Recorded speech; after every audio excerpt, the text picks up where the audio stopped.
दूसरे को हाथ दिखा रहे हैं, जहाँ पे अपना मफाद आता है वहां पर वो बिल्कुल they put there foot down.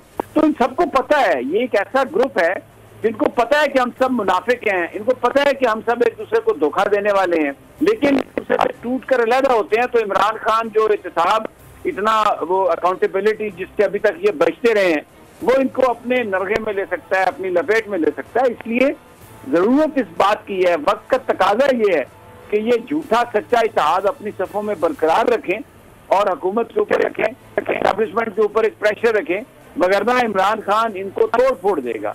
तो इसलिए मेरा नहीं ख्याल कि सर आगे बढ़ना, लेकिन ये सवाल मैं आपसे करना चाहूंगा, मुस्लिम लीग नून को और मौलाना फजल रहमान को इस बात का बखूबी से पता था और शुरू से पता था कि पाकिस्तान पीपल्स पार्टी इनके साथ सीरियस नहीं हो पाएगी इस्तीफे देने के मामले पे। जो हालात सिंध के इस वक्त कर दिए गए हैं पाकिस्तान पीपल्स पार्टी की जानिब से, 12 साल या 13 साल से उनकी हुकूमत है, जाहिर सी बात है उनको इतनी सीटें दोबारा नहीं मिलेंगी और शायद सिंध भी दोबारा ना मिल पाए। तो ये इस्तीफों की जब बात की गई थी तो इनको नहीं पता था कि पाकिस्तान पीपल्स पार्टी शायद इस बात से एग्री नहीं होगी, तो फिर इनके पास क्या ऑप्शन मजीद रह जाएंगे। और अगर इसको डिले करते हैं, मौलाना फजल रहमान और मुस्लिम लीग नून मान भी जाते हैं, जिस ट्रक की बत्ती की आप बात कर रहे हैं उसके पीछे लग भी जाते हैं, तो सर फिर तो ये रहस्य जो इज्जत है वो भी खत्म हो जानी है।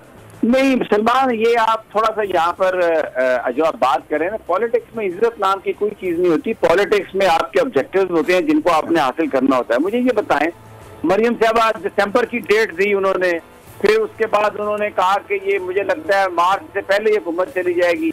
इससे पहले मौलाना फजल रहमान गए थे एक लॉन्ग मार्च लेके, आज़ादी मार्च लेके, जिसके बाद वो वहां पर बैठे रहे हफ्ता डेढ़, फिर नवाज शरीफ साहब बाहर चले गए। उनका ऑब्जेक्टिव बिहाइंड द सीन यही था। तो अभी भी ये जो सारी बातें होती है पॉलिटिक्स में, ये कोई इज्जत और इस तरह का मसला नहीं है जिस तरह हम आम आदमी समझते हैं। ये अमीर आदमी, दौलतमंद आदमी, पॉलिटिशियन, इसको जमहूरियत का हुस्न कहते हैं।